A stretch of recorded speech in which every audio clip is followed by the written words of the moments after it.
I rented out my hag of a stepmother's house while she was on her honeymoon with her new husband because she gave away my PlayStation 4 when I was away at college. I am the only son. 5 years ago, at the age of 56, my mother passed away from ovarian cancer. My dad was devastated. My dad was a month older than her, but they were both the same age and had been together since college.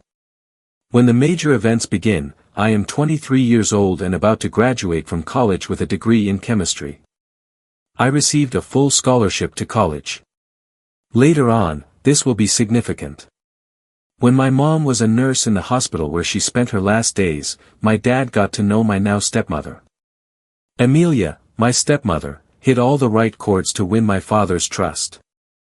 After my mother passed away, she was loving, consoling, and sympathetic to him.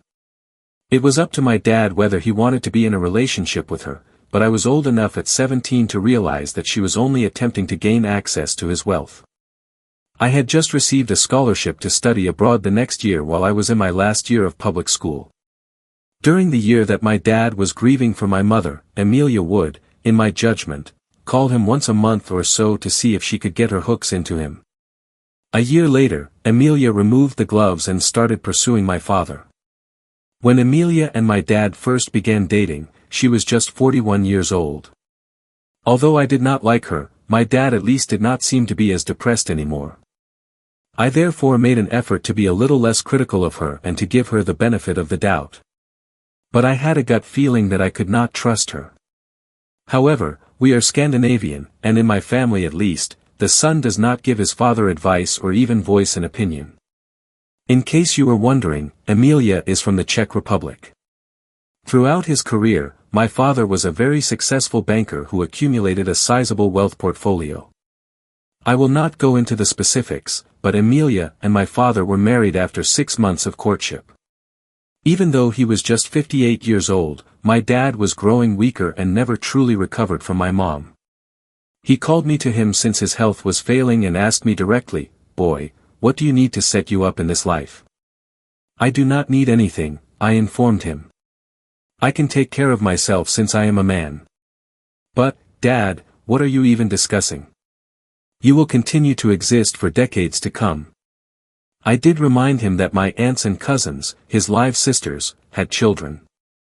I also told Dad not to worry about providing me money because I had a full scholarship to college. A year later, at the age of 60, he passed away. Since I have seen a lot of Hollywood films, I naturally entertained the conspiracy theory that my dad's wife poisoned him and forced him to give her all of his money, but I genuinely do not believe that to be the case. While other family members also disliked Amelia, they were aware that my dad was much in love with my mother and that her passing devastated him. The long story short, I did not ask for it and I was not expecting it, but my dad left me his 5-bedroom house. Each of his sisters and their offspring received a little endowment from him. Approximately 80% of his whole estate, which totaled several $100,000, was bequeathed to Amelia. Even though my dad is extremely giving, he ignored me and handed me multiple tens of thousands of dollars, which were obviously very helpful to me. Amelia made an effort to appear amiable, but it was clear that she was upset that she was not given my dad's large home as well. I had the legal documents to prove that it was mine. She was particularly upset since we live in a very fashionable, affluent area where homes are hard to find and may be sold for a huge profit. In the initial months following my father's passing, I experienced the sickening, unsettling feeling that Amelia was attempting to gauge my interest in a romantic connection. Gross, huh? However, she continued to live in the house since she had been accustomed to living there and behaving as though she owned it over the previous 4 years. Even though I was the legal owner, I only went to my dad's old house once every 2 months because I was always away at college. Even so, it was to visit my cousins who lived a few miles away rather than Amelia. I played down the fact that it was actually my house, and I believe Amelia gradually forgot that she had no legal claim to the house over the course of the months. She most likely assumed that I was somehow independently wealthy and would simply give her my house because I never asked her for any of the hundreds of thousands of dollars she now received from my dad. When Mother began dating a new man just 5 months after my dad was killed, I knew I would ultimately have to break the news to her. Additionally, she and her new boyfriend, Anthony, a sleazy-looking D-bag who was only a few years older than me, once pretended that I was a visitor in their home when I returned home from college after graduating. I cooperated. Amelia informed me that since I am too old to play video games, she handed Anthony's cousin my PlayStation 4. This MF is someone I do not even know, and you give him my PS4 to give to someone else I do not know. That same day, I swiftly updated the passwords for every network I had. Even though I smiled, I knew what I had to do in the end. She added, quote, "I cannot just mourn your father forever, which is why she and Anthony were getting married. I must get on with my life." I informed her that I have already obtained a job with a nearby company after graduating from college and will shortly be looking for a new residence. She was overjoyed, particularly when it appeared that she will soon have a new residence. "However, you always have a place in our home," she says condescendingly. "You are free to remain here at any time. Regards, Amelia." Very kind of you. In actuality, I declare that I will most likely move in 3 months. "That is great," she replies, because she plans to marry Anthony in her native country and then take a honeymoon there. "I would invite you, honey, but she tells me it is a local event. In any case, I am aware of how busy you are." I give her my congratulations. I am asked to keep an eye on the house for her. Observe my own home? Yes. Naturally, I am careful not to say, "your house," but rather that I will take care of the house. I quickly post ads and rental websites offering to lease my house while she and her D-bag fiancé, who I am positive is merely there to steal Amelia's money, are on their trip. I get all of Amelia's belongings and furnishings packed up and placed in a storage facility after hiring movers. Before my dad met Amelia, my parents had all of their furnishings, which I still have. Locks. I modified them. Each and every one. In a few days, I received dozens of questions regarding my magnificently furnished home with breathtaking views. I lease it to a lovely young couple, a barrister and his wife, a schoolteacher, along with their 2 preteen kids. They sign a 1-year lease and give me their first and last month's rent.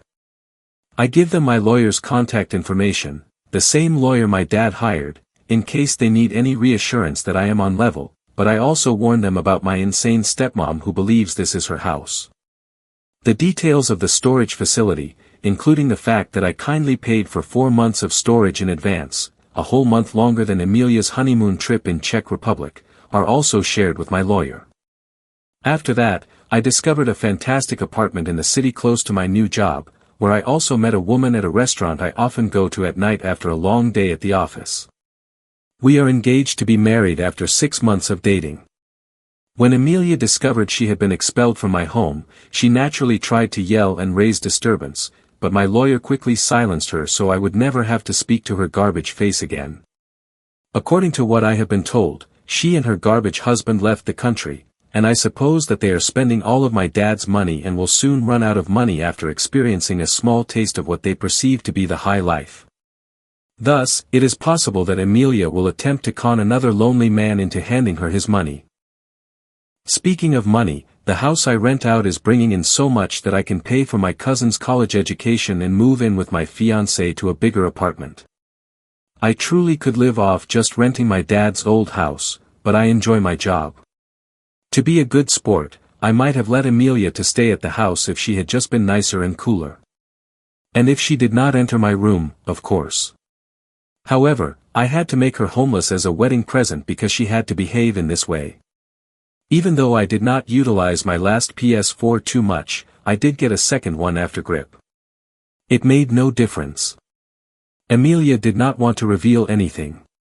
Instead of giving away other people's belongings, you give up your own. Because my house belongs to me and I get to select who lives there, I have decided to throw Amelia out. Hub for Night Diaries. When the father asked him how much money he needed to live, I initially worried if he would have responded that he needed a lot of money. I also questioned if he would have given his son the money and Amelia less. Additionally, I assumed that the father's loss of his wife was causing him to lose his vision toward the end of his life. In light of the OP's account, it is possible that he was unaware that Emilia was there to steal his money. Or perhaps he simply understood that this is what he wanted to do and that it was helping him deal with his loss, which is why he asked his son to start by asking him how much he needed to survive. That Emilia would bring her new partner inside the house and then say, "Oh, you can still stay here if you want," is just crazy. She could have been able to get an apartment in the city in the same neighborhood before spending hundreds of thousands of dollars, which is what she planned to do. In this manner, she would be able to live somewhere, but she would not be able to purchase opulent items or lead the high life as he described it. This was a fairly lengthy, full account. Tell me what you people think, then. What would you do in this circumstance? Would you be an NDH or not? One influencer is my mother. I am tired of taking part in it. Hoodies were printed for my younger sister and me without any pictures. I am a teenager. My mother is quite well known on Instagram and blogs. When I was growing up, she had a parenting blog. Naturally, my sister and I were constantly participating. It is terrible since there is a lot of information on us online, and it will surface whether I am dating, looking for a job, or when someone sees my name. I discovered a website that prints personalized coats with designs on the arms front and back. Additionally, I placed an order for some hoodies with numerous messages printed on them. No videos, no pictures. I refuse to give my permission to be photographed. No indicates no. Be considerate of my privacy. No cameras. Do not make money out of my reputation. It looks pretty sick, despite the fact that it sounds ridiculous. I purchased one for myself as well as one for my sister, who is 10 years old and has begun to show less interest in pictures. The idea, I suppose, is that my mom cannot take nice photos of us wearing the hoodies, even if they are candid, without their sending a pretty clear message that we do not want to be in them. When they arrived, my mom was upset, and she became much more upset when I wore mine. As she states, all she wants are photos to commemorate my childhood. She will never upload one without being asked. However, I am aware that it is a complete disaster. After saying that, she always persuades me to allow her to publish. For example, by claiming that is how she earns money. Because your face was unseen and you were only in the background, etc., I believed it would be acceptable to upload without asking or to cease haggling over photographs if I wanted money. I always respond by saying, "No, you did not think." You would recall what I said, "I want," if you gave it any thought. No fresh images of me or references to me on the internet. Eliminate any writing that mentions me and any images you have ever uploaded that feature me. My mom is upset with me for wearing my new hoodie every day, and I am simply so tired of it. She believes it is improper to wear it to some events and is upset that I will not take it off for any occasion. I realize it seems incredibly strange, but it seems like my only choice. Additionally, she asserts that the phrases, consent, no means no, and this body is mine, all allude to something more improper and that it is completely improper to use them in public.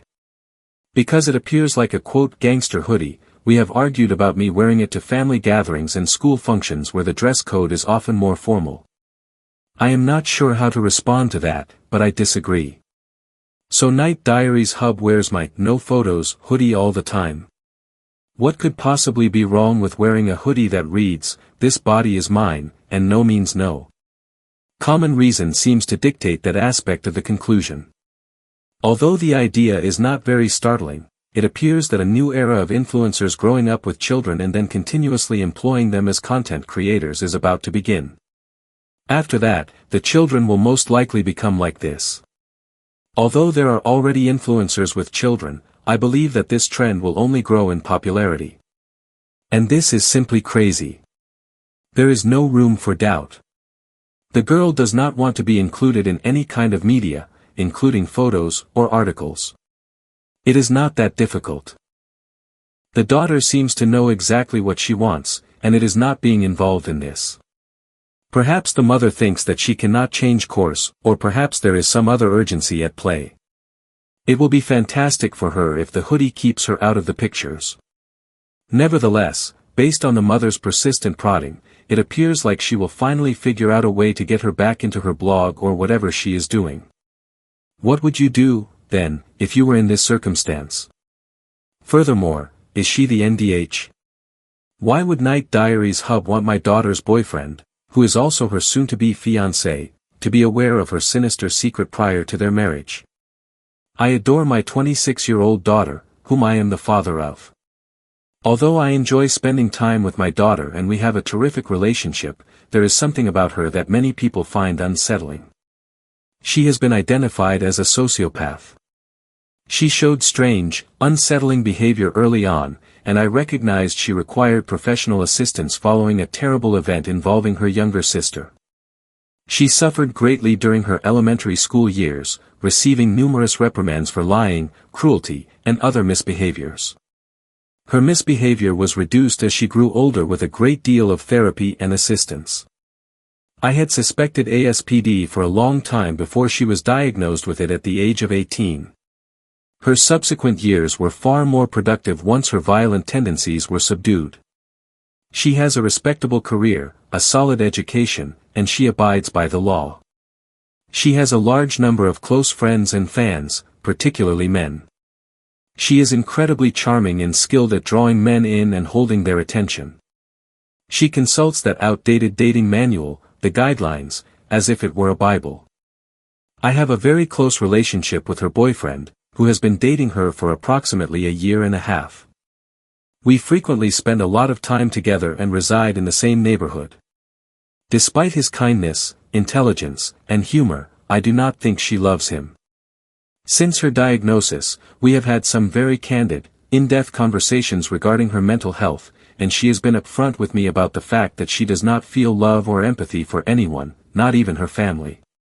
She told me in private that she felt rather neutral about the whole situation and that her acting of sadness and breakup over the death of one of her best friends was all a put-on.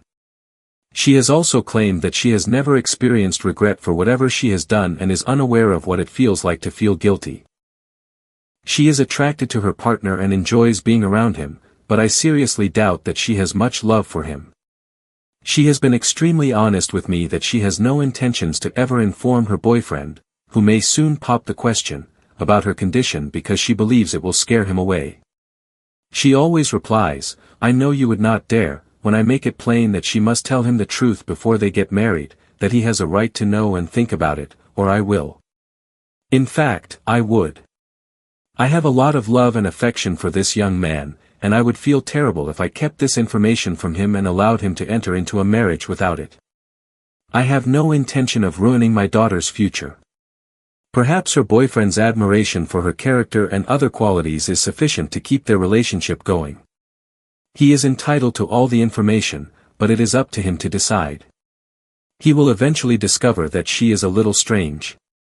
It cannot remain a secret indefinitely. Hub for Night Diaries. For wanting my daughter's dark secret to be revealed to her boyfriend before to marriage. Indeed, this man need to be aware of this before entering into a legal marriage. If you do not want strangers to know about your circumstances or activities, that is one thing, but you are actually denying someone important information that they need to make a decision. To put it another way, you are essentially denying him complete decision-making authority. As the father states, he should at least be aware, but perhaps he will know and be okay with it. The daughter does not want the boyfriend to know at all, which makes things more complicated than they probably need to be. She claims she does not even understand what guilt feels like, therefore I am assuming that will not change. As odd as that seems, in this instance, it is almost as if the thing she is trying to conceal enables her to conceal it. Because many individuals would likely feel something akin to guilt if they were going to get into a lifelong relationship and you did not even bring this up or discuss it at all, even if it did not manifest as guilt for everyone. Would you support your daughter and keep it quiet if you were the father in this scenario and you truly liked the guy? Or, despite your daughter's wishes, would you break the quiet and notify the boyfriend? And whether it is an NDH or not. For denying my sister access to her children, Night Diaries Hub. I, a 29-year-old woman, was granted custody of my sister's children. In 2018, she is 36 years old, and her children are 3, 5, and 10 years old, both of whom are girl. This was a big change for the kids after she left them alone for 2 weeks to read, go on a trip, and, of course, have a bender. They had to change daycare centers and schools, and most importantly, they were no longer able to see their mother. The children are doing better now and are undoubtedly happy. However, my sister recently got out of prison and wants to see the kids once again. When she called, she begged to see them and said that because she was now out from prison, I could return them. The 10-year-old told me that he still despises his mother for abandoning him and that he does not want to see her just yet. The youngest girl last saw her mother when she was just 3 months old, and the other girls have no recollection of her. Although I believe I could have helped them develop a stronger bond with her, I do not want to coerce the oldest into meeting her when he is adamantly opposed. However, my closest relatives have told me that the oldest is clueless and that I am to blame for the children's lack of memory of their mother because I failed to take them to see her while she was incarcerated. Additionally, they informed me that it is my duty to make them meet her despite their objections because it is in their best interests and they should not grow up without their mother. I have discussed this with a professional, specifically the oldest therapist, and they suggested that he should make the decision. All I want to know is if I am treating my sister like an NDH.